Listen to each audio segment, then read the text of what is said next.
दोस्तों, जरा कल्पना कीजिए 15 अगस्त 1947 की सुबह को जब भारतीयों ने आजाद देश में पहली बार सांस ली होगी।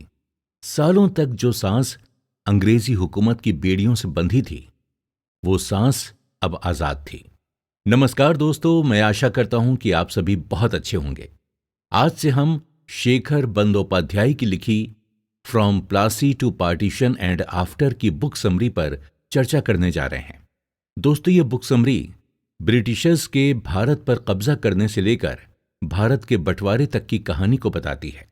ब्रिटिशर्स की नीतियों से भारतवासियों पर होने वाले प्रभावों पर यह बुक समरी सबसे ज्यादा बात करती है। ब्रिटिशर्स भारत में व्यापार करने के मकसद से आए थे, लेकिन उन्होंने धीरे धीरे भारत पर कब्जा कर लिया था, और जब वो लौटे तो भारत के दो टुकड़े करके लौटे।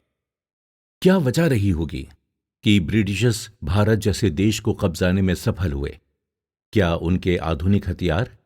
क्या कोई अनोखी युद्ध नीति? दोस्तों, वजह थी भारतीयों में एक दूसरे के लिए आपसी रंजिश, जो लोगों में मौजूद तो थी ही, बस इसे बाहर लाना बाकी था, जिसका काम बहुत ही बारीकी से ब्रिटिशर्स ने किया। इस बारे में हम इस बुक समरी में डिटेल में बात करेंगे।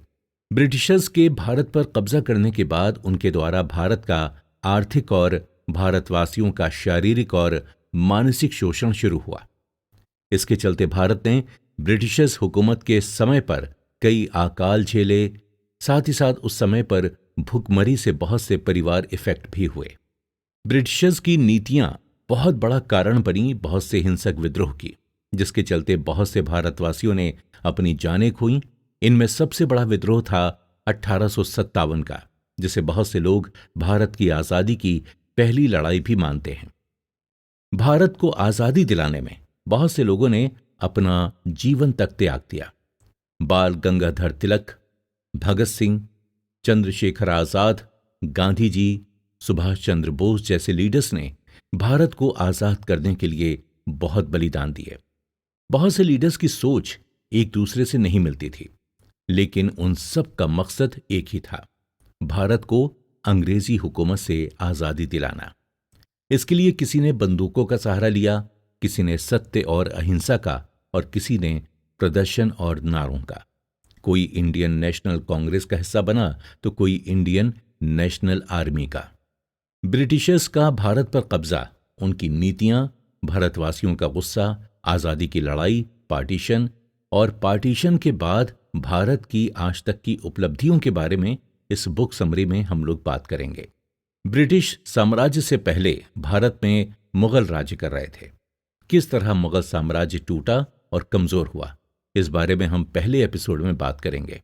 तो आप सभी हमारे साथ बने रहिए और सुनते रहिए मुगल साम्राज्य का पतन और छोटे साम्राज्य का उदय। दोस्तों, भारत के इतिहास में 18वीं सदी काफी रोमांच भरी सदी रही है। इसी सदी में मुगल साम्राज्य जैसा बड़ा और मजबूत साम्राज्य टूटना शुरू हुआ। इसी सदी में मराठा और मैसूर जैसे साम्राज्य ऊंचाइयों पर पहुंचे थे, और इसी समय पर अंग्रेजों ने भारत में एक्सपेंशन शुरू किया था। अब हम जानेंगे कि किस तरह मुगल साम्राज्य का पतन शुरू हुआ और किस तरह भारत में छोटे छोटे साम्राज्य बनने लगे। मुगल साम्राज्य की नींव 1526 में बाबर द्वारा रखी गई थी। 1526 में बाबर ने इब्राहिम लोदी को पानीपत के पहले युद्ध में हराया और मुगल साम्राज्य शुरू किया। बाबर के बाद हुमायूं 1530 में गद्दी पर बैठे, लेकिन कुछ साल ही राज कर पाए। 1540 में हुमायूं को हराकर शेरशाह सूरी ने सूर साम्राज्य यानी सूरी साम्राज्य स्थापित किया, लेकिन यह साम्राज्य कुछ साल ही राज कर पाया। 1555 में हुमायूं की सेना ने सूर साम्राज्य को हराकर फिर से मुगल साम्राज्य शुरू कर दिया। 1556 में अकबर गद्दी पर बैठा और भारत में मुगल साम्राज्य को बहुत फैलाया। अकबर के समय में मुगल साम्राज्य ने काफी तरक्की की। अकबर ने अपने समय पर राजपूत राजाओं के साथ भी अच्छे रिलेशंस बनाकर रखे थे। अकबर ने खुद एक हिंदू रानी जोधाबाई से शादी की थी। ये उनके द्वारा राजपूतों के साथ अच्छे रिलेशंस का सबूत है। अकबर के बाद जहांगीर मुगल साम्राज्य के राजा बने थे। उनके समय पर ही ब्रिटिशर्स ने भारत में व्यापार करना शुरू किया था, लेकिन उस समय ब्रिटिशर्स ने भारत पर विस्तार करना शुरू नहीं किया था। जहांगीर के बाद गद्दी पर शाहजहां बैठे। शाहजहां के समय को मुगल साम्राज्य का गोल्डन पीरियड भी कहा जाता है। शाहजहां ने ही ताजमहल और लाल किला जैसी कई इमारतें बनवाई थीं। शाहजहां के बाद औरंगजेब ने मुगल साम्राज्य की गद्दी को संभाला। औरंगजेब के बाद ही मुगल साम्राज्य का पतन होना शुरू हुआ। इसका एक कारण औरंगजेब द्वारा लाई गई नीतियां तो हैं ही, लेकिन इसके अलावा एक बड़ा कारण यह था कि औरंगजेब के बाद कमजोर राजाओं की मानो लाइन सी लग गई हो। किसी भी राजा में मुगल साम्राज्य को आगे ले जाने का जज्बा नहीं था। साथ ही साथ एक वजह मुगल राजाओं के मंत्रियों का स्वार्थ भी था। राजा के मंत्रीगण और सेनापति अक्सर राजनीति में घुसने की कोशिश करते रहते थे, जिसकी वजह से साम्राज्य और कमजोर होता रहा। वो अपने हिसाब से कमजोर राजाओं को गद्दी पर बैठाते थे ताकि उनके पास राज्य को संभालने की ज्यादा शक्तियां हों। एक मजबूत राजा न होने के कारण मुगल फौज में भ्रष्टाचार बढ़ता गया, जिसके चलते फौज भी कमजोर पड़ गई। फौज के कमजोर पड़ने की वजह से बाहरी ताकतों को मुगल साम्राज्य एक आसान शिकार दिखने लगा। इसके चलते भारत पर काफी आक्रमण होने लगे। 1739 में ईरानी शासक नादिर शाह ने भारत पर आक्रमण किया और उस समय के मुगल शासक मोहम्मद शाह रंगीला को हराकर भारत को लूटा और कोहिनूर हीरे को अपने साथ ले गया। इसी समय पर अफगानी शासक अहमद शाह अब्दाली ने भी भारत पर आक्रमण कर भारत में बहुत लूट मचाई थी। 1761 में अब्दाली को रोकने के लिए मुगलों ने मराठों से मदद मांगी थी। इस तरह अब्दाली और मराठों के बीच पानीपत में तीसरा युद्ध हुआ था, जिसमें अब्दाली की सेना ने मराठों को हरा दिया था। मुगल साम्राज्य के आखिरी शासक बहादुर शाह जफर थे, जो 1857 तक शासक रहे, लेकिन इस दौरान वो केवल नाम के ही शासक थे। उन्हें अंग्रेजों द्वारा लाल किले में नाम मात्र की पेंशन पर रखा गया था और 1857 की क्रांति के बाद उन्हें अंग्रेजों ने रंगून, जो कि बर्मा में था, भेजकर मार दिया था। उनके साथ साथ मुगल साम्राज्य भी खत्म हो गया था। 18वीं सदी में जब मुगल साम्राज्य कमजोर पड़ रहा था, तब इस साम्राज्य के अंदर कुछ छोटे छोटे साम्राज्यों ने जन्म लिया। इनमें से जो भारत को एक करने की क्षमता रखता था वो था मराठा साम्राज्य। मराठा साम्राज्य की नींव छत्रपति शिवाजी महाराज ने 1674 में रखी थी। इस समय पर औरंगजेब मुगल शासक था। छत्रपति शिवाजी महाराज और औरंगजेब के बीच काफी मतभेद होते रहते थे। छत्रपति शिवाजी महाराज अपना मराठा साम्राज्य अष्टप्रधान यानी 8 मंत्रियों की मदद से चलाते थे। इनमें सबसे ऊपर थे पेशवा। महाराज की मृत्यु के बाद उनके वंशज आपसी मतभेदों के कारण कमजोर पड़ते गए, लेकिन इस समय पर पेशवा काफी मजबूत होने लगे। मराठा साम्राज्य को आगे ले जाने का सारा दारोमदार उनके कंधों पर ही था। पेशवा बालाजी विश्वनाथ और बालाजी राव के समय पर मराठा साम्राज्य ने काफी तरक्की की थी, जिसके चलते ये भारत का एक मजबूत साम्राज्य उभर कर सामने आ रहा था। मुगल साम्राज्य के कमजोर पड़ने के बाद बहुत से मुगलों के गवर्नर ने भारत के अलग अलग स्टेट्स में मुगल शासन के तहत अपना शासन शुरू किया था, जिसमें बंगाल, अवध और हैदराबाद जैसे स्टेट्स शामिल थे। बंगाल में 1717 में मुर्शिद कुली खान को गवर्नर बनाया गया था। उन्होंने बंगाल में अपनी सरकार चलानी शुरू कर दी, लेकिन उन्होंने कभी मुगलों से नाता नहीं तोड़ा और समय समय पर टैक्स भी भेजते रहते थे। मुर्शिद कुली खान के बाद जब अली वर्दी खान आए तो उन्होंने ऑफिशियल रूप से मुगलों से सारे रिश्ते तोड़ दिए थे। उनके अंग्रेजों से भी काफी मतभेद होने शुरू हो गए थे। ये मतभेद उनके बाद सिराजुद्दौला के समय पर इतने बढ़ गए थे कि अंग्रेजों और सिराज के बीच एक युद्ध भी हो गया था। इसके बारे में हम अगले एपिसोड में बात करेंगे। बंगाल उस समय तक बहुत बड़ा राज्य था और टैक्स में इसका कंट्रीब्यूशन भी बहुत ज्यादा था। इसका मतलब ये था कि अगर कोई बंगाल को कब्जे में लेता तो वो इनडायरेक्टली पूरे भारत पर कब्जा करने की क्षमता रखता था। बंगाल के अलावा मुगलों के गवर्नर ने हैदराबाद और अवध में भी अपना राज स्थापित किया था। इनके अलावा मैसूर, हैदर अली और उनके बेटे टीपू सुल्तान के राज में काफी मजबूत राज्य बन गया था। उनकी फौज, इकोनॉमी और फ्रेंच लोगों से रिश्ते काफी मजबूत थे। यही कारण था कि उनके अंग्रेजों से काफी मतभेद होते रहते थे। भारत के उत्तर में पंजाब, महाराजा रणजीत सिंह के समय पर एक बहुत ही मजबूत राज्य की तरह उभरा। इसमें आज का पंजाब, पाकिस्तानी पंजाब, हरियाणा और हिमाचल प्रदेश के कई इलाके शामिल थे। काफी लोगों द्वारा ऐसा माना जाता है कि महाराजा रणजीत सिंह के समय में उनकी फौज एशिया में दूसरी सबसे बड़ी फौज थी। यही कारण था कि उनके रहते अंग्रेजों ने कभी पंजाब पर हमला नहीं किया। अंग्रेजों ने अपनी फौज और रणनीति के चलते भारत पर कब्जा किया था। उनके लिए ये बिल्कुल भी आसान नहीं था, क्योंकि भारत में मुगल साम्राज्य के अलावा छोटे लेकिन मजबूत कई साम्राज्य थे। उन्हें इन अलग अलग साम्राज्यों से लड़ने के लिए हर बार अपनी रणनीति में बदलाव लाने पड़ते थे। तो किस तरह अंग्रेज इन सभी को हराकर भारत पर कब्जा कर सके, इस बारे में हम अगले एपिसोड में चर्चा करेंगे। ब्रिटिश साम्राज्य का उदय।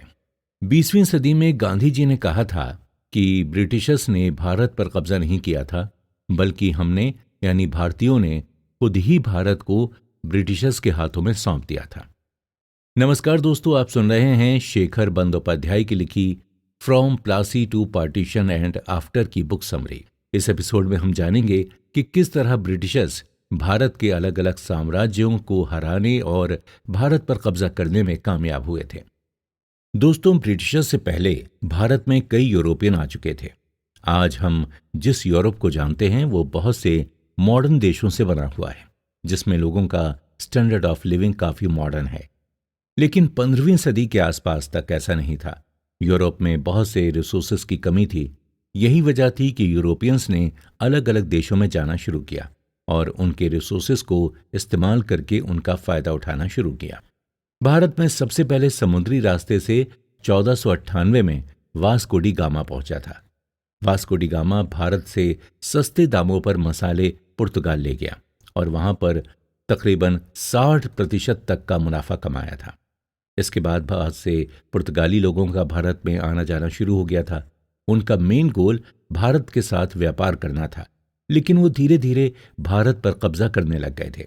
1510 में पुर्तगालियों ने गोवा को कब्जे में ले लिया था और वो गोवा को 1961 में छोड़कर चले गए थे।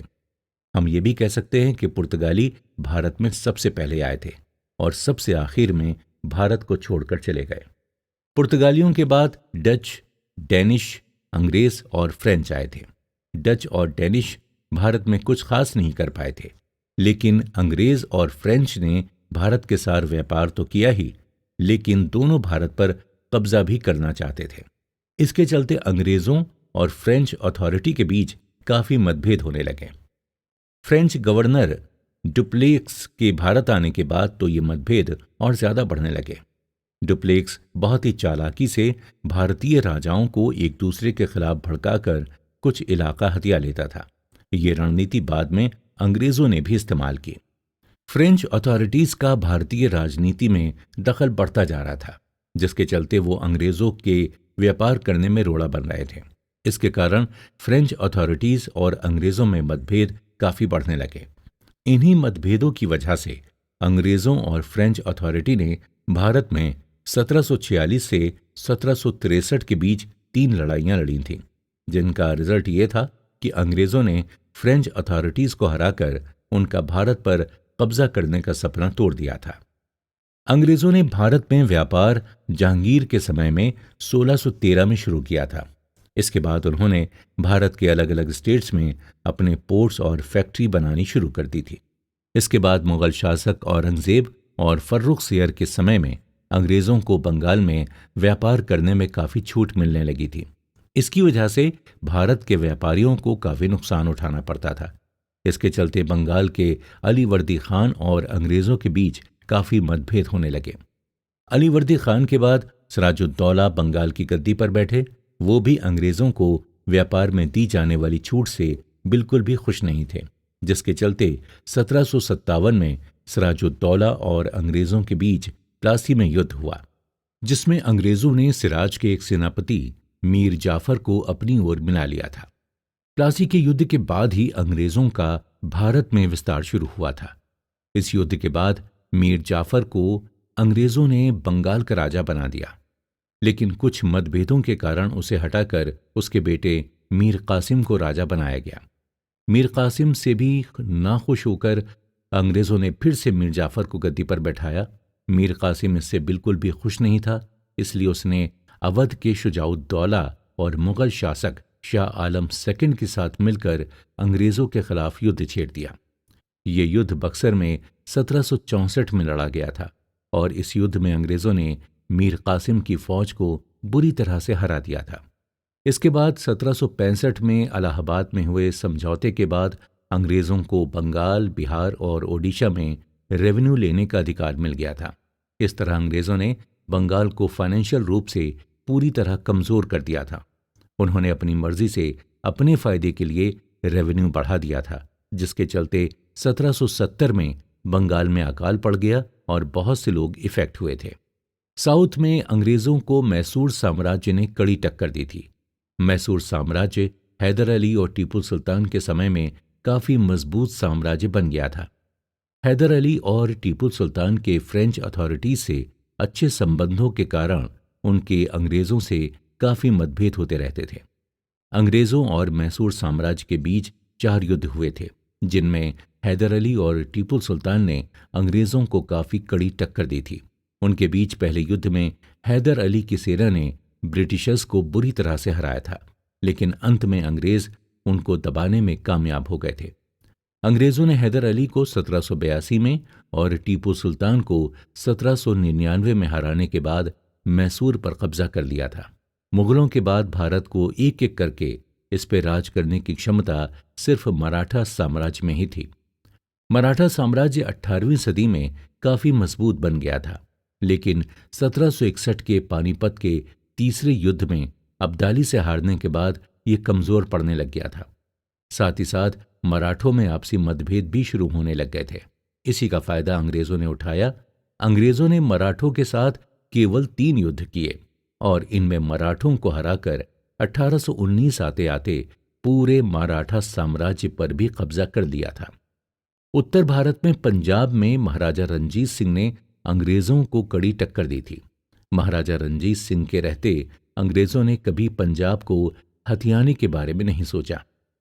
1809 में ब्रिटिशर्स और पंजाब के बीच एक समझौता हुआ था, जिसके चलते पंजाब साम्राज्य और ब्रिटिश इंडिया के बीच सतलुज नदी को सीमा रेखा माना गया। लेकिन महाराजा रणजीत सिंह की मृत्यु के बाद पंजाब भी आपसी रंजिश का शिकार बन गया था, जिसका फायदा अंग्रेजों ने भरपूर उठाया, जिसके चलते 1849 तक पंजाब भी ब्रिटिश साम्राज्य का हिस्सा बन गया था। अंग्रेजी गवर्नर जनरल वेलेस्ले और डलहौजी ने अपनी नीतियों से भारत के अलग अलग स्टेट्स को ब्रिटिश साम्राज्य में शामिल किया। वेलेस्ले की सब्सिडियरी अलायंस के तहत हैदराबाद, मैसूर, मराठा जैसी रियासतें 19वीं सदी की शुरुआत तक अंग्रेजी हुकूमत के अंडर आ गई थीं।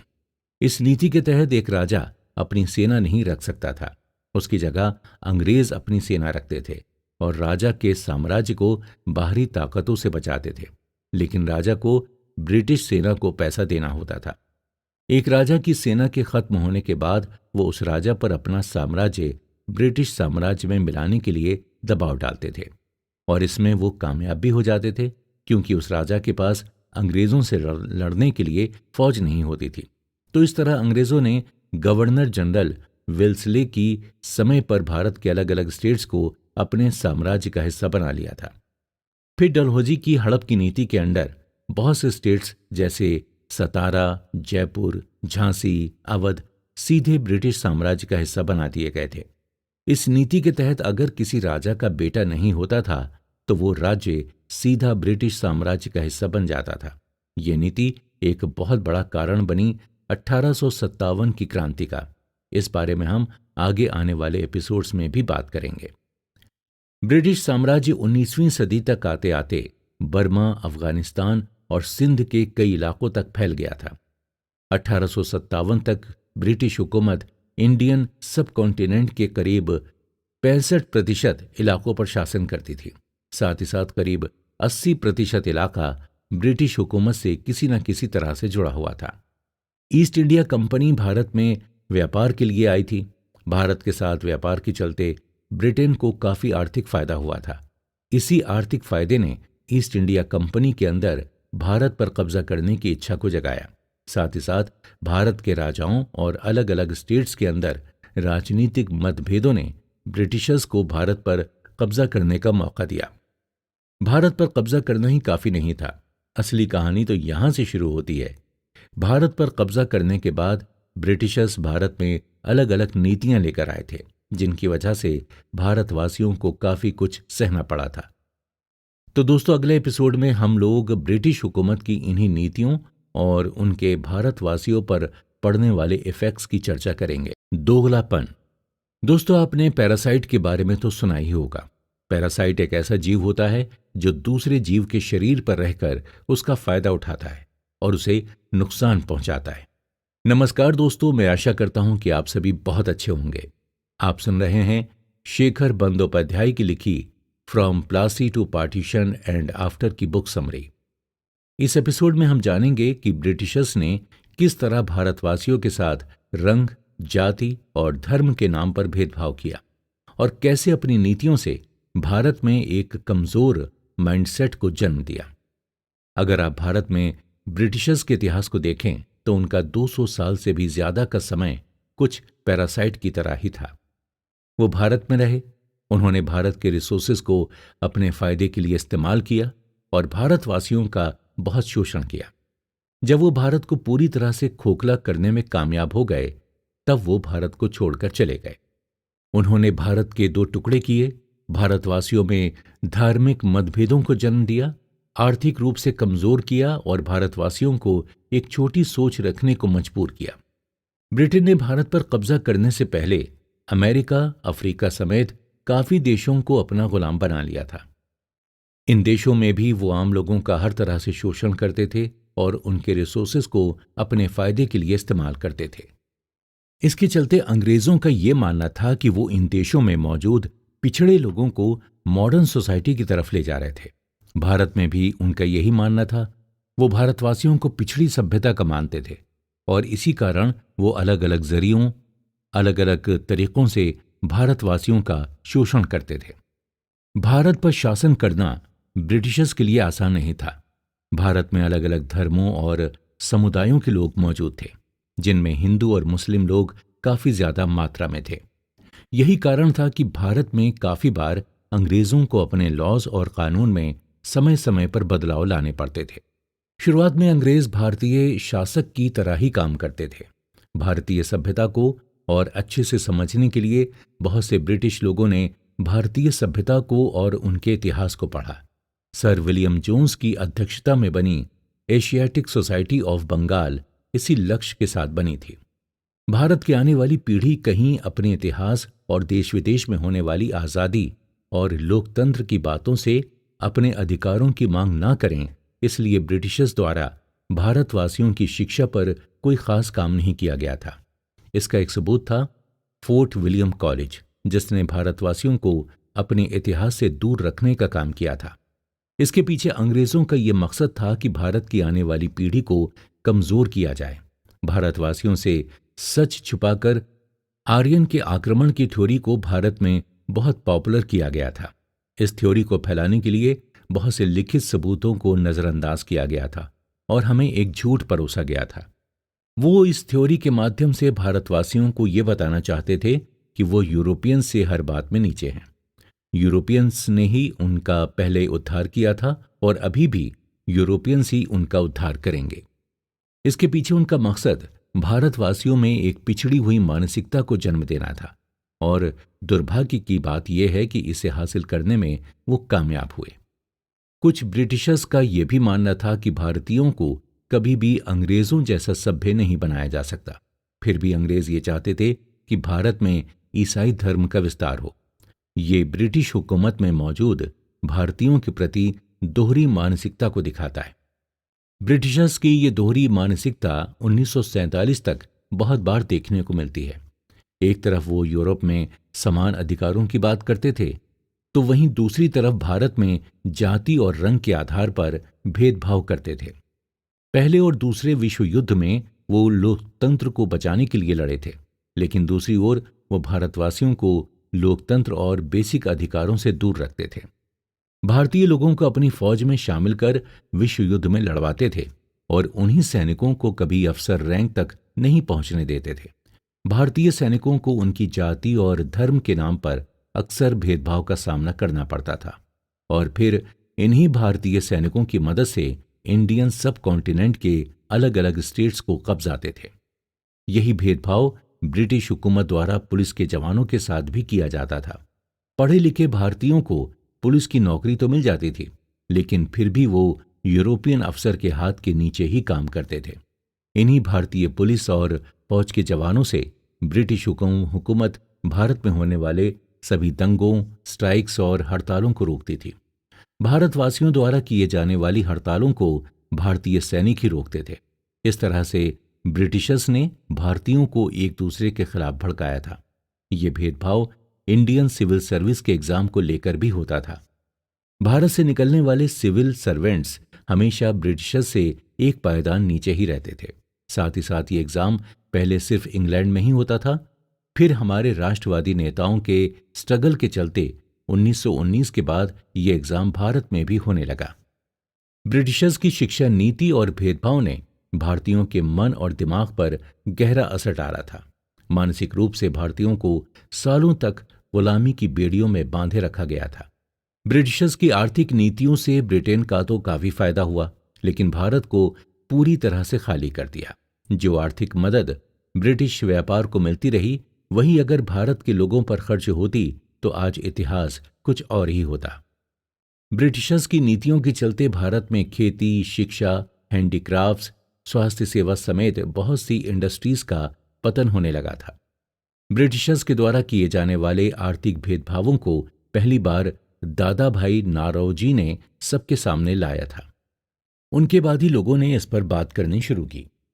19वीं सदी के बाद ब्रिटिशर्स ने भारत को आर्थिक रूप से इतना लूटा था कि भारत की अर्थव्यवस्था तेजी से गिरने लगी। 1947 तक आते आते भारत से ब्रिटेन को मिलने वाला आर्थिक लाभ बहुत कम हो गया था। ये एक कारण बना ब्रिटिशर्स का भारत छोड़कर जाने का। ये सारी बातें ब्रिटिशर्स का भारत में दोगलापन और स्वार्थ को दिखाता है। ब्रिटिशर्स की भेदभाव भरी नीतियों के खिलाफ समय समय पर कई आंदोलन, हड़तालें और विद्रोह हुए। इन विद्रोहों के कारण ब्रिटिशर्स भारतवासियों पर और ज्यादा क्रूर नीतियों और कानूनों की बौछार करते थे, जिस वजह से आम भारतवासी पर हमेशा ही अत्याचार होता था।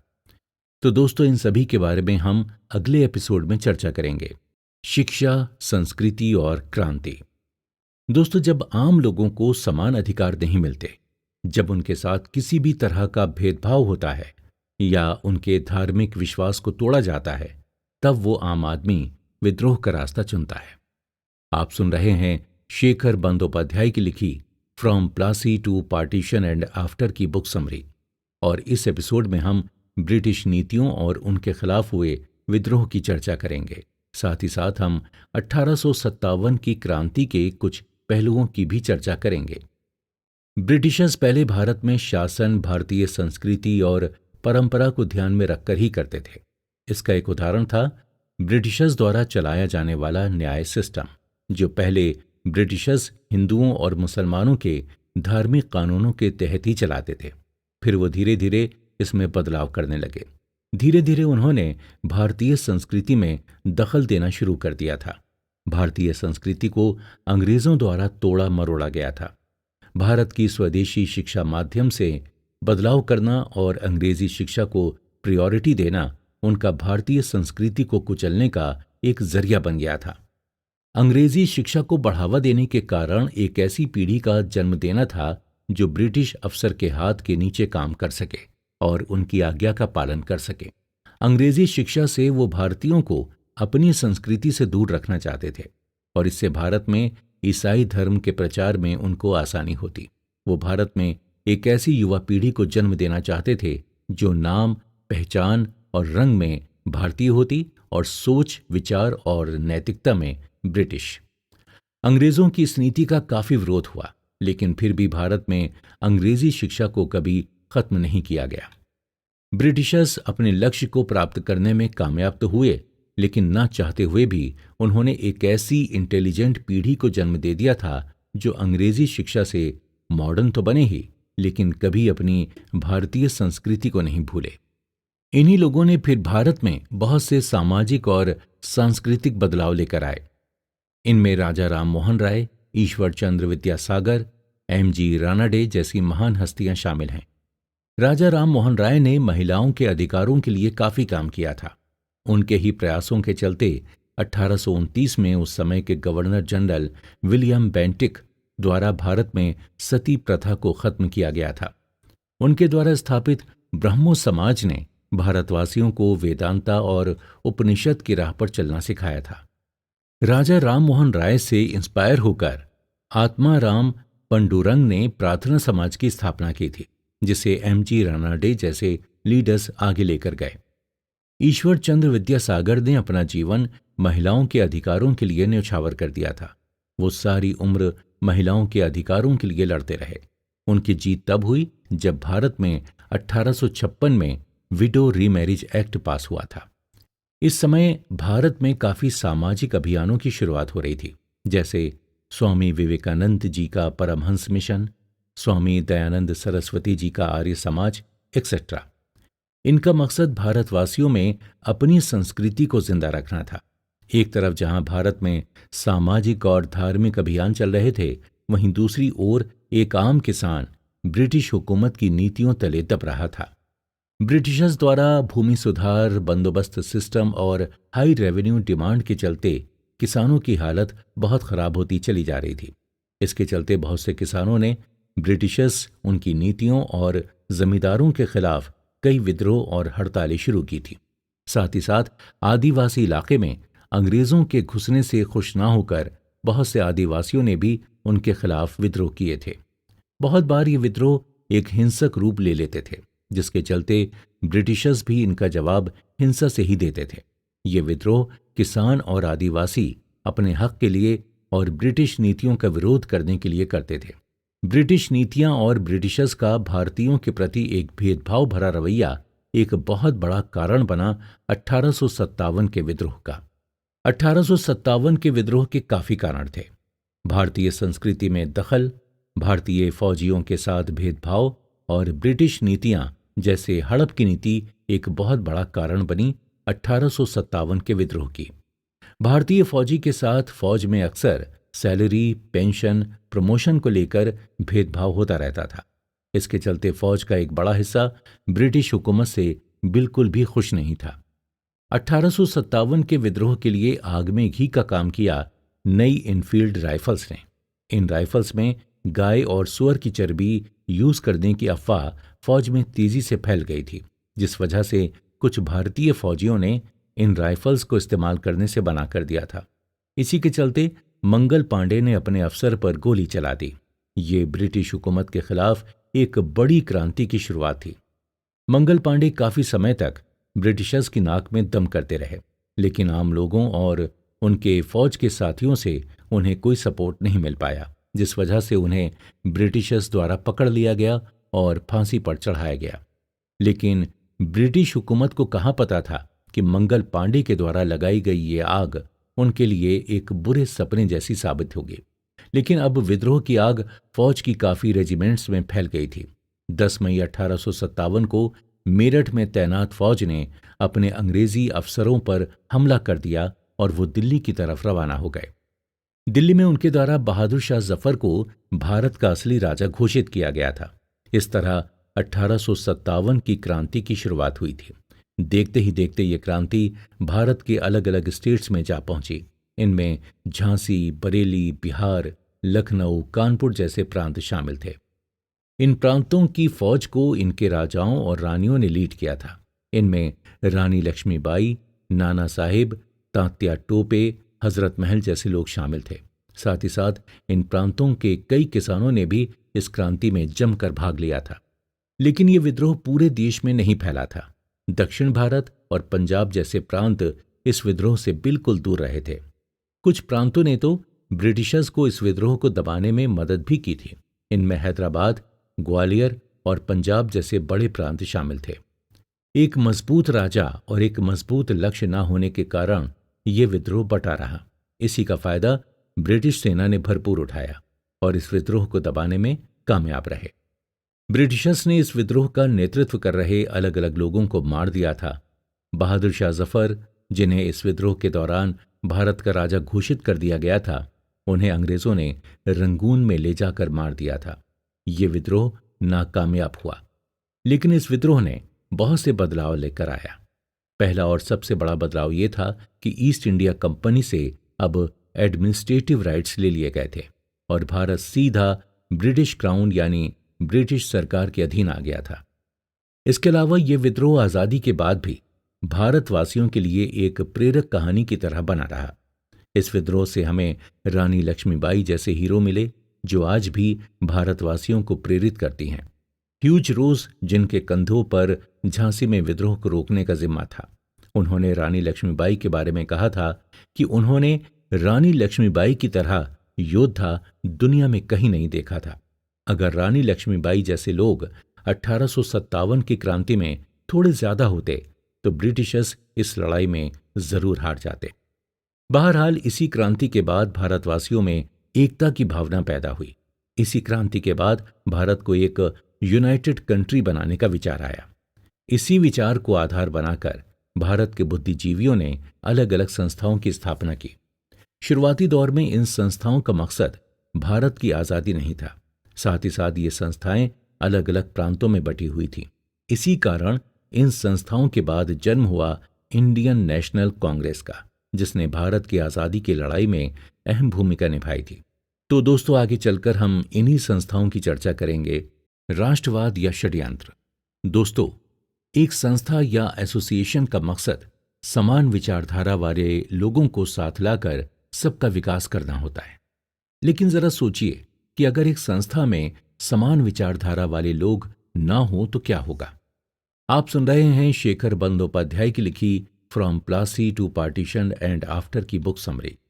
इस एपिसोड में हम जानेंगे कि किस तरह भारत को एक मजबूत संस्था की जरूरत पड़ी और क्या इसके पीछे अंग्रेजों की कोई रणनीति थी। दोस्तों, 1857 की क्रांति के नाकामयाब होने के पीछे एक बड़ी वजह यह थी कि इस क्रांति को पूरे देश का समर्थन नहीं मिल पाया था। ये क्रांति कुछ ही प्रांतों तक सीमित होकर रह गई थी। साथ ही साथ इस क्रांति का कोई ठोस लक्ष्य नहीं था। इस क्रांति में शामिल लोग अंग्रेजी हुकूमत से तो लड़ रहे थे, लेकिन उनमें राष्ट्रवाद या भारत जैसा एक राष्ट्र बनाने का कोई इरादा नहीं था। सब अपने अपने पर्सनल गोल्स के लिए ही लड़ रहे थे। 1857 की क्रांति के बाद भारत को जरूरत थी एक ऐसी संस्था की जो पूरे देश को साथ लाकर एकता और स्वतंत्रता की बात कर सके और आम लोगों में राष्ट्रवाद की भावना को जगा सके। ब्रिटिश हुकूमत को जड़ से खत्म करने के लिए भारत में बसे अलग अलग धर्मों, समुदायों और जातियों के लोगों का एक साथ आना बहुत जरूरी था। शुरुआती दौर में भारतीय राष्ट्रवाद कुछ पढ़े लिखे लोगों में जन्मा। यही लोग भारतीय संस्कृति और आदर्शों को आधार बनाकर भारत को एक मॉडर्न देश बनाना चाहते थे। यहां पर मॉडर्न का मतलब अंग्रेजों की तरह रहन सहन से नहीं था, बल्कि अपनी संस्कृति को ना भूलकर सोच, एथिक्स और काम में मॉडर्न होने से था। इसी विचार के साथ 1857 की क्रांति के बाद बहुत से संगठनों और संस्थाओं की स्थापना हुई। खासतौर पर बॉम्बे, मद्रास और बंगाल में बहुत सी संस्थाएं उभर कर सामने आईं, जो आम लोगों में राष्ट्रवाद की भावना को जगा रही थीं। इन संस्थाओं में बॉम्बे की बॉम्बे एसोसिएशन, मद्रास की मद्रास महाजन सभा और बंगाल की इंडियन एसोसिएशन काफी फेमस हुई। लेकिन इन संस्थाओं ने ना कभी खुल के ब्रिटिश हुकूमत की निंदा की थी और न ही कभी खुल के आज़ादी की मांग की थी। ये संस्थाएं ब्रिटिश हुकूमत से भारत के प्रशासन में हिस्सा चाहती थी, ताकि वो भारत के संस्कृति को ध्यान में रखकर भारतवासियों के लिए सही कानून बना सके। लेकिन ये कभी हुआ ही नहीं, क्योंकि ब्रिटिशर्स द्वारा कभी भी इनकी बातों और मांगों को सीरियसली नहीं लिया गया। ये संस्थाएं अलग अलग प्रांतों में फैली हुई थी। साथ ही साथ इनमें आम लोगों के समर्थन की भी कमी थी। इन सभी बातों को ध्यान में रखते हुए 1885 में शुरुआत हुई इंडियन नेशनल कांग्रेस की, जिसका लक्ष्य भारत के अलग अलग प्रांतों के नेताओं को साथ लाना था और एक साथ मिलकर ब्रिटिश हुकूमत से लड़ने का था। इसकी स्थापना 1885 में बॉम्बे के गोकुलदास तेजपाल संस्कृत कॉलेज में वोमेश चंद्र बनर्जी की अध्यक्षता में हुई थी। उस समय केवल 72 नेताओं ने देश भर से इस मीटिंग में भाग लिया था और ये नंबर अगले साल 1886 में 436 तक जा पहुंचा। इससे यह साबित होता है कि इंडियन नेशनल कांग्रेस ने काफी लोगों का समर्थन बटोर लिया था। इंडियन नेशनल कांग्रेस की स्थापना के पीछे अंग्रेजी retired civil servants A.O. Hume का भी बहुत बड़ा हाथ था। एक अंग्रेजी अधिकारी का इंडियन नेशनल कांग्रेस की स्थापना में योगदान होने की वजह से उस समय एक थ्योरी बहुत पॉपुलर हुई थी। इस थ्योरी का नाम था सेफ्टी वॉल्व थ्योरी। इस थ्योरी के अनुसार A.O. ह्यूम और उस समय के वायसरॉय लॉर्ड डफरिन ने इंडियन नेशनल कांग्रेस की स्थापना इसलिए की ताकि ब्रिटिश हुकूमत आम लोगों के गुस्से से बची रह सके और 1857 की तरह भारत में दूसरा कोई हिंसक विद्रोह न होने पाए। लेकिन इस थ्योरी के समर्थन में कोई भी ठोस सबूत नहीं मिल पाए हैं, जिसके चलते ये साफ साफ नहीं कहा जा सकता कि इंडियन नेशनल कांग्रेस अंग्रेजों के लिए एक सेफ्टी वॉल की तरह काम करती थी। एक तर्क ये भी है कि अगर इंडियन नेशनल कांग्रेस की स्थापना में A.O. ह्यूम शामिल नहीं होते तो शायद इंडियन नेशनल कांग्रेस को शुरू होने से पहले ही ब्रिटिश हुकूमत द्वारा खत्म कर दिया जाता। दोस्तों, आपने चाणक्य का नाम तो सुना ही होगा। वो भारत के बहुत ही महान रणनीतिकार रहे हैं। उन्होंने कहा था कि अपने शत्रुओं की हर चाल पर नजर बनाए रखनी चाहिए और उस हिसाब से ही अपनी रणनीति तय की जानी चाहिए। तो क्या ब्रिटिशर्स ने इंडियन नेशनल कांग्रेस को इसी मकसद से बनाया था या फिर इंडियन नेशनल कांग्रेस ने A.O. ह्यूम का साथ इसलिए मांगा ताकि ब्रिटिश हुकूमत उन्हें कहीं दबा ना दे? इन सभी सवालों का जवाब देना बहुत ही मुश्किल है। कुछ लोग सेफ्टी वॉल थ्योरी को सच मानते हैं और कुछ नहीं, लेकिन फिर भी इस बात को कोई इनकार नहीं कर सकता कि इंडियन नेशनल कांग्रेस ने भारत की आज़ादी की लड़ाई में अहम भूमिका निभाई थी। शुरुआती दौर में इंडियन नेशनल कांग्रेस के नेताओं का काम करने का तरीका बहुत ही सरल था। वो ब्रिटिश सरकार में केवल आम भारतीयों के अधिकारों और एडमिनिस्ट्रेटिव प्रोसेस में हिस्से के लिए मांग करते थे। साथ ही साथ शुरुआत में इंडियन नेशनल कांग्रेस के नेताओं में कुछ पढ़े लिखे लोग ही शामिल थे। उनमें भी ज्यादातर लोग बॉम्बे, बंगाल और मद्रास जैसे बड़े प्रांतों से ही थे। इन नेताओं में कुछ वकील थे, कुछ शिक्षक और कुछ व्यापारी। इस वजह से इन नेताओं का इंडियन नेशनल कांग्रेस में योगदान बटा रहा। इस कारण ये भी कहा जा सकता है कि कांग्रेस अपने शुरुआती दौर में आम लोगों और गांव खेड़ों तक नहीं पहुंच पाई थी, जिसके चलते इसे आम लोगों का समर्थन नहीं मिल पाया था, जो भारत की आज़ादी की लड़ाई में काफी समय तक एक रोड़ा बना रहा। इस कमी को आगे चल के गांधी जी ने दूर किया। वो आम लोगों को एक साथ लाने में सफल हुए। इस बारे में हम आगे आने वाले एपिसोड्स में चर्चा करेंगे। इंडियन नेशनल कांग्रेस के नेताओं के काम करने के तरीकों और विचारधाराओं में मतभेदों के कारण ये आगे चलकर दो ग्रुप्स में बंट गई। इन दो दलों को नाम दिया गया नरम दल और गरम दल। इन दलों में जो मतभेद थे उनकी वजह से इंडियन नेशनल कांग्रेस को शुरुआती दौर में कोई ठोस परिणाम नहीं मिल पाए थे। साथ ही साथ यही मतभेद इंडियन नेशनल कांग्रेस में बंटवारे का भी कारण बने। इंडियन नेशनल कांग्रेस के अलग अलग दलों के काम करने के तरीकों और उनसे जुड़े अलग अलग पहलुओं के बारे में हम अगले एपिसोड में बात करेंगे। दोस्तों, कल्पना कीजिए कि आप एक नाव चला रहे हैं और आपके साथ नाव में दो लोग और बैठे हैं। उनमें से एक आपको राइट टर्न लेने को कह रहा है और दूसरा लेफ्ट टर्न लेने को कह रहा है। तो बताइए, क्या आप आगे बढ़ पाएंगे? बिल्कुल भी नहीं। यही कुछ हाल शुरुआती दिनों में इंडियन नेशनल कांग्रेस का भी था। इसमें अलग अलग विचारधाराओं के नेता मौजूद थे। इसी वजह से इंडियन नेशनल कांग्रेस आगे नहीं बढ़ पा रही थी। दोस्तों नमस्कार, आप सुन रहे हैं शेखर बंदोपाध्याय की लिखी from Plassey to partition and after की बुक समरी। अब हम इंडियन नेशनल कांग्रेस के अलग अलग दलों, उनके काम करने के तरीकों और इंडियन नेशनल कांग्रेस में हुए बंटवारे को जानने की कोशिश करेंगे।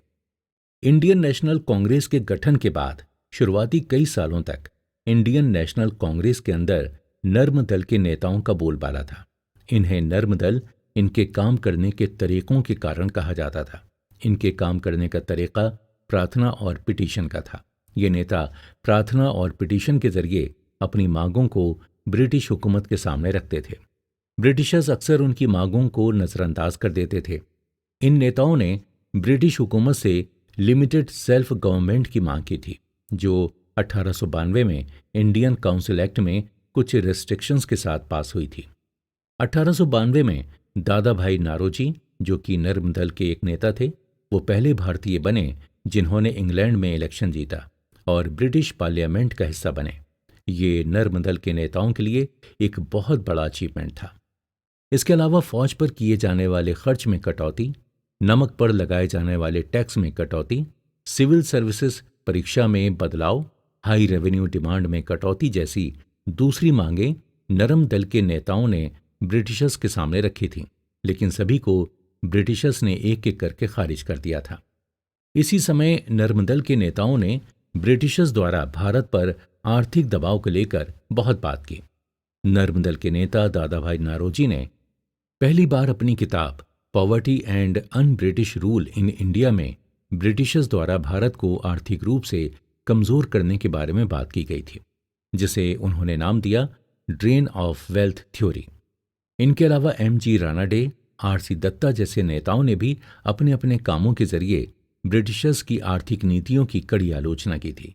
इन्हीं नेताओं के काम से हमें पता चला कि ब्रिटिश नीतियां किस तरह भारत को लूट रही थीं और गरीबी और भुखमरी की तरफ धकेल रही थीं। नर्म दल के नेताओं की यही एक बहुत बड़ी उपलब्धि थी। इसके अलावा वो बहुत से मामलों में नाकाम ही रहे थे। उनकी इसी नाकामयाबी को देखकर इंडियन नेशनल कांग्रेस में एक ऐसा दल था जो नरम दल से बिल्कुल अलग सोच रखता था। इस दल को गरम दल कहा जाता है। गरम दल में बाल गंगाधर तिलक, लाला लाजपत राय, बिपिन चंद्र पाल जैसे नेता थे। गरम दल की विचारधारा 19वीं सदी के अंत और 20वीं सदी की शुरुआत में काफी पॉपुलर हुई। 1903 में जब उस समय के वायसरॉय कर्जन ने बंगाल पार्टीशन की बात की थी, तो इसके खिलाफ बहुत प्रदर्शन हुए, जिनमें गरम दल के नेताओं ने काफी बढ़ चढ़कर भाग लिया था। बंगाल के पार्टीशन के पीछे ब्रिटिशर्स का मकसद भारतवासियों में धार्मिक तनाव को बढ़ाना और राष्ट्रवादी गतिविधियों को रोकना था। बंगाल उस समय राष्ट्रवादी गतिविधियों का एक गढ़ बन गया था। साथ ही साथ ये हिंदू मुस्लिम एकता का भी एक जीता जागता सबूत था। 1905 में जब आखिरकार बंगाल का पार्टीशन हुआ, तब इस पार्टीशन के खिलाफ एक स्वदेशी आंदोलन चलाया गया था। इसके चलते बहुत से ब्रिटिश सामान का बहिष्कार किया गया था। इसी समय बंगाल में बहुत सी स्वदेशी कंपनियों, शिक्षा संस्थानों और फैक्ट्रियों की स्थापना की गई थी। इनमें Bengal chemical factory, Bengal national college और स्वदेशी समाज जैसी संस्थाएं मौजूद थीं। इन संस्थाओं और फैक्ट्रियों को चलाने और देखभाल का सारा दारोमदार भारतीयों पर ही था। इन संस्थाओं की स्थापना में गरम दल के नेताओं का बहुत बड़ा हाथ था। इसी समय रविंद्रनाथ टैगोर जी ने आमर सोनार बांग्ला गीत लिखा था, जो आज के समय बांग्लादेश का राष्ट्रीय गान है। यह आंदोलन बहुत से आम लोगों का समर्थन नहीं जुटा पाया था, इस वजह से ये नाकामयाब हुआ। इसी स्वदेशी आंदोलन के समय नरम दल और गरम दल के नेताओं में काफी मतभेद होने लगे। एक तरफ जहां नरम दल के नेता चाहते थे कि यह आंदोलन सिर्फ बंगाल तक ही सीमित रहे, वहीं दूसरी ओर गरम दल के नेता इस आंदोलन को पूरे देश में बढ़ाना चाहते थे। यही मतभेद 1907 तक आते आते इतने बढ़ गए कि उस साल हुई इंडियन नेशनल कांग्रेस की मीटिंग में गरम दल इंडियन नेशनल कांग्रेस से अलग हो गया। इसके बाद इंडियन नेशनल कांग्रेस में केवल नरम दल के नेता ही रह गए थे। इस वजह से नरम दल और गरम दल दोनों ही कमजोर पड़ने लग गए थे। गरम दल के काम को ब्रिटिश अपनी नीतियों से रोकते थे और उन्हें अरेस्ट कर लंबे समय तक जेल में डाल देते थे, और नरम दल की प्रार्थना पर तो वो ध्यान तक नहीं देते थे। इस तरह दोनों दलों को ब्रिटिश हुकूमत ने काफी समय तक दबाकर रखा। बंगाल का पार्टीशन जो 1905 में हुआ, उसे 1911 में वापस ले लिया गया। इसके पीछे कई कारण बताए गए। एक कारण तो ये था कि ब्रिटिशर्स भारत की राजधानी कलकत्ता से दिल्ली लाना चाहते थे। इसके चलते भारतवासियों को खुश करने के लिए बंगाल के पार्टीशन को वापस ले लिया गया था। इसी समय प्रिंस जॉर्ज फिफ्थ भारत आए थे और उनके स्वागत में दिल्ली दरबार भी ऑर्गेनाइज किया गया था। बंगाल के पार्टीशन को वापस लेने के पीछे सबसे बड़ा कारण तो ये था कि ब्रिटिशर्स का डिवाइड एंड रूल का मकसद पूरा हो गया था। ब्रिटिशर्स हिंदू मुस्लिम एकता को तोड़ना चाहते थे और वो इसमें कामयाब हो गए थे। ब्रिटिशर्स की इसी कामयाबी का फल था ऑल इंडिया मुस्लिम लीग। ये वही पार्टी है जो आगे चलकर एक अलग देश यानी पाकिस्तान की मांग करती है। मुस्लिम लीग 1906 में बंगाल के पार्टीशन के एक साल बाद ढाका में बनी थी।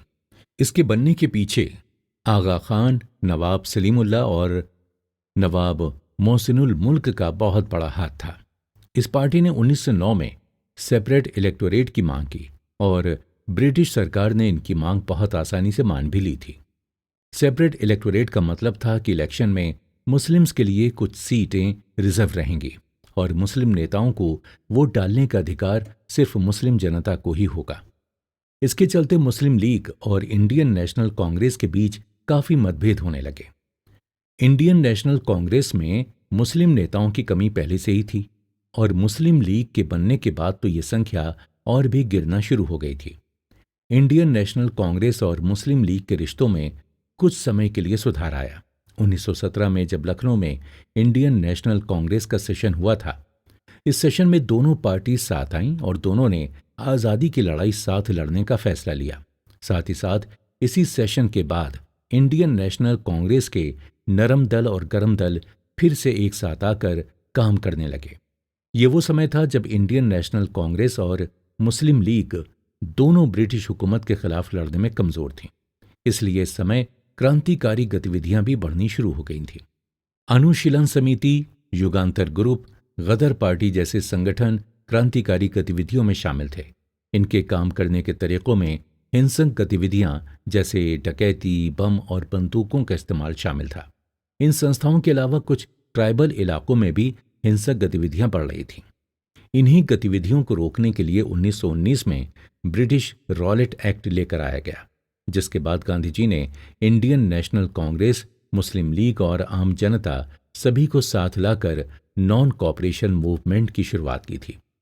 नॉन कॉपरेशन मूवमेंट में कैसे गांधी जी को मुस्लिम लीग और आम जनता का समर्थन मिला, ये आंदोलन क्यों नाकामयाब हुआ और क्यों कहा जाता है कि ये आंदोलन भारत को काफी पहले आजादी दिला देता, इन सभी सवालों के जवाब आपको अगले एपिसोड में मिलेंगे। गांधीवाद का उदय। दोस्तों, आज से करीब करीब 100 साल पहले भारत की आजादी की लड़ाई में एक ऐसा मोड़ आया था जो भारत के इतिहास को बदलने की शक्ति रखता था। लेकिन एक घटना के चलते सारा खेल उल्टा पड़ गया था। आप सुन रहे हैं शेखर बंदोपाध्याय की लिखी from Plassey to partition and after की बुक समरी। दोस्तों, आज हम गांधी जी द्वारा किए गए अलग अलग आंदोलनों की चर्चा करेंगे और साथ ही साथ हम गांधी जी की सफलताओं और विफलताओं की भी चर्चा करेंगे। 20वीं सदी की शुरुआत केवल भारत ही नहीं बल्कि पूरे विश्व के लिए चिंताजनक समय था। ये एक तरफ भारत में इंडियन नेशनल कांग्रेस दो दलों में बढ़ गई थी, हिंदू मुस्लिम एकता खतरे में थी और क्रांतिकारी गतिविधियां बढ़ रही थी, तो वहीं दूसरी तरफ वर्ल्ड वॉर का खतरा बढ़ता जा रहा था। वर्ल्ड वॉर का इफेक्ट भारत पर भी पड़ा। ब्रिटिशर्स की ओर से बहुत सारे भारतीय सैनिक वर्ल्ड वॉर में लड़ रहे थे। साथ ही साथ फौज पर किए जाने वाले खर्च को इस समय बहुत बढ़ा दिया गया था, जिसकी वजह से भारत की इकॉनमी को संभालने का सारा बोझ आम भारतीयों पर आ गिरा था। टैक्स रेट्स और आम चीजों के दाम बहुत बढ़ा दिए गए थे, जिसकी वजह से आम इंसान पिसता चला जा रहा था। वर्ल्ड वॉर के खत्म होने के बाद खिलाफत आंदोलन शुरू हुआ। इस आंदोलन के चलते मुस्लिम 3 मांगे कर रहे थे। पहली ये कि तुर्की के खलीफा को वापस गद्दी पर बैठाया जाए और युद्ध से पहले का साम्राज्य वापस लौटाया जाए। दूसरी मांग ये थी कि खलीफा को मुस्लिम धार्मिक स्थलों का कंट्रोल वापस मिले और तीसरा ये कि अरबिया, सीरिया, इराक और फिलिस्तीन पर सिर्फ मुस्लिम ही राज करें। इसी समय भारत में रॉलेट एक्ट लाया गया, जिसके तहत ब्रिटिश हुकूमत किसी को भी बिना वारंट के अरेस्ट कर सकती थी और बिना कोर्ट में मुकदमा किए 2 साल तक जेल में डाल सकती थी। इसी कानून के तहत डॉक्टर सैफुद्दीन किचलू और डॉक्टर सत्यपाल को अरेस्ट किया गया था। इसके खिलाफ अमृतसर के जलियांवाला बाग में 13 अप्रैल 1919 को कुछ लोग शांतिपूर्ण तरीके से प्रदर्शन कर रहे थे। वहां पर छोटे बच्चे, औरतें, बुजुर्ग और नौजवान काफी भारी मात्रा में मौजूद थे। उसी समय जनरल ओडायर अपने सिपाहियों के साथ वहां पर आया। सारे बाहर जाने वाले रास्ते बंद किए और मासूम लोगों पर गोलियां चलाने का ऑर्डर दिया। वहां पर मौजूद लोगों को हिलने तक का भी मौका नहीं मिल पाया था। ब्रिटिशर्स की माने तो उस दिन 380 के करीब लोगों की मौतें हुई, लेकिन बहुत से अन्य रिकॉर्ड्स ये कहते हैं कि उस दिन मरने वालों की संख्या 1000 से ऊपर थी। यह हत्याकांड ब्रिटिश हुकूमत का भारतवासियों के प्रति सख्त रवैये को दिखाता है। आज भी इसके बारे में सोचकर रूह कांप जाती है। आज भी जलियांवाला बाग की दीवारों पर उस समय की गोलियों के निशान मौजूद हैं। जलियांवाला बाग हत्याकांड ने पूरे भारत को हिलाकर रख दिया था। रविंद्रनाथ टैगोर ने इसलिए इस समय अपनी नाइटहुड की पदवी त्याग दी थी। गांधी जी ने भी इस हिंसक घटना के चलते अपनी केसरे हिंद की पदवी त्याग दी थी। रॉलेट एक्ट और जलियांवाला बाग हत्याकांड से लोगों में बहुत गुस्सा था। गांधी जी ने उस समय लोगों के गुस्से को ही सही दिशा दिखाते हुए असहयोग आंदोलन शुरू किया। साथ ही साथ गांधी जी ने खिलाफत आंदोलन को भी अपना समर्थन दिया। इसके बाद भारत में 1920 में असहयोग आंदोलन और खिलाफत आंदोलन साथ साथ आगे बढ़े थे। अब तक ब्रिटिश हुकूमत के खिलाफ होने वाले सारे आंदोलनों में कमी थी तो आम लोगों के समर्थन की, जो गांधी जी ने आकर पूरी की। गांधी जी के द्वारा साउथ अफ्रीका में ब्रिटिशर्स के खिलाफ किए गए कामों के बारे में भारतीय लोगों को पता था। जब गांधी जी साउथ अफ्रीका से भारत लौटे तो उन्होंने देश भर में घूमना शुरू किया और लोगों से मिलना शुरू किया। इस तरह वो आम भारतवासियों में काफी पॉपुलर हुए। गांधी जी का भारत में पहला आंदोलन बिहार के चंपारण में था। इसके बाद अहमदाबाद और खेड़ा में आंदोलन करने और उनमें सफलता पाने के बाद गांधी जी का नाम बहुत बड़ा हो गया था। रॉलेट एक्ट के खिलाफ जलियांवाला बाग हत्याकांड के बाद गांधी जी को इंडियन नेशनल कांग्रेस, मुस्लिम लीग और आम जनता सबका समर्थन मिला था। असहयोग आंदोलन गांधी जी अहिंसा और सच्चाई की राह पर चलकर आगे बढ़ाना चाहते थे। इस आंदोलन के शुरुआती दौर में भारतीय स्टूडेंट्स ने स्कूल और कॉलेज छोड़ दिए। लॉयर्स ने प्रैक्टिस छोड़ दी, ब्रिटिश कपड़ों को जलाया गया और उनका बहिष्कार किया गया। गांधी जी आगे चलकर असहयोग आंदोलन के साथ सिविल डिसओबीडियंस भी शुरू करना चाहते। ब्रिटिशर्स को टैक्स न देने की बात करते, लेकिन ये कभी हुआ ही नहीं। इसका कारण ये था कि असहयोग आंदोलन धीरे धीरे हिंसक होता जा रहा था। 4 फरवरी 1922 को चौरी चौरा में कुछ प्रदर्शनकारियों ने एक पुलिस स्टेशन में आग लगा दी थी और कुछ पुलिस वालों को जिंदा जलाकर मार दिया था। इसके बाद गांधी जी ने असहयोग आंदोलन वापस ले लिया। बहुत से लोग उनके इस डिसीजन से खुश नहीं थे, लेकिन गांधी जी अहिंसा और सच्चाई के बलबूते पर ही इस लड़ाई को लड़ना चाहते थे। ऐसा माना जाता है कि अगर ये आंदोलन कुछ दिन और चलता तो हमें आज़ादी 1930 से भी काफी पहले मिल जाती। बहरहाल ये आंदोलन असफल रहा। गांधी जी को अरेस्ट कर लिया गया और इसके बाद आज़ादी की लड़ाई फिर से सुस्त हो गई थी। गांधी जी के अरेस्ट होने के बाद इंडियन नेशनल कांग्रेस फिर से 2 दलों में बंट गई। एक दल गांधी जी की असहयोग की विचारधारा को आगे बढ़ाना चाहता था। ये दल कहलाया नो चेंजर्स। वहीं दूसरा दल प्रशासन में घुसकर संवैधानिक तरीके से ब्रिटिश हुकूमत को कमजोर करना चाहता था। ये दल कहलाया प्रो चेंजर्स। प्रो चेंजर्स ने अपनी एक नई पार्टी बना ली जिसका नाम रखा स्वराज पार्टी। इसमें सीआर दास, मोतीलाल नेहरू जैसे नेता थे, लेकिन ये पार्टी कुछ खास नहीं कर पाई और 1930 आते आते ये वापस इंडियन नेशनल कांग्रेस में जा मिली। गांधी जी 1924 में जेल से बाहर आए और फिर उन्होंने देश भर में अपनी अहिंसा और सच्चाई की विचारधारा को फैलाना शुरू किया। साथ ही साथ उन्होंने आम लोगों की सेवा करना भी शुरू की। आम लोगों से मिलकर उनका समर्थन गांधी जी को मिलता रहा और 1930 में उन्होंने फिर से एक आंदोलन करने का डिसीजन लिया। इंडियन नेशनल कांग्रेस ने भी 26 जनवरी 1930 को स्वतंत्रता दिवस मनाया और साफ साफ ब्रिटिशर्स को भारत छोड़ने को कह दिया। ब्रिटिशर्स द्वारा कोई ठोस कदम न लेने के कारण गांधी जी ने इंडियन नेशनल कांग्रेस के साथ मिलकर 12 मार्च 1930 को डांडी यात्रा से सिविल डिसओबीडियंस आंदोलन की शुरुआत की। इस आंदोलन के चलते ब्रिटिश हुकूमत को किसी भी तरह का टैक्स देने से इनकार किया गया था। गांधी जी ने साबरमती आश्रम में डांडी की तरफ चलना शुरू किया। डांडी, जो कि गुजरात में समंदर के पास पड़ता है, वहां पहुंचकर गांधी जी ने नमक बनाया और ब्रिटिश हुकूमत को ये बताने की कोशिश की कि उनका समय अब भारत में खत्म हो चुका है। उनके द्वारा किए जाने वाले अत्याचारों को अब आम भारतीय नहीं सहेंगे। यह आंदोलन भारत के अलग अलग राज्यों में भी बड़े जोर शोर से चलाया गया था। तमिलनाडु, मलाबार, पेशावर के साथ साथ ये आंदोलन नागालैंड और मणिपुर जैसे राज्यों तक भी फैल गया। इसी दौरान इंग्लैंड में राउंड टेबल कॉन्फ्रेंस का आयोजन भी किया गया था, लेकिन उसमें गांधी जी और इंडियन नेशनल कांग्रेस ने भाग नहीं लिया। इसके बाद उस समय के वाइसरॉय इरविन गांधी जी से मिले और गांधी इरविन पैक्ट सामने आया, जिसके चलते गांधी जी ने सिविल डिसओबीडियंस आंदोलन रोक दिया और दूसरी राउंड टेबल कॉन्फ्रेंस में भाग लिया। लेकिन इस राउंड टेबल कॉन्फ्रेंस में भारत की आज़ादी को लेकर कोई ठोस कदम नहीं लिया गया था। इसके चलते गांधी जी ने भारत आकर फिर से आंदोलन शुरू करने का सोचा, लेकिन तब तक भारतवासियों में उत्साह कम हो गया था और साथ ही साथ गांधी जी को भी ब्रिटिश हुकूमत द्वारा अरेस्ट कर लिया गया था।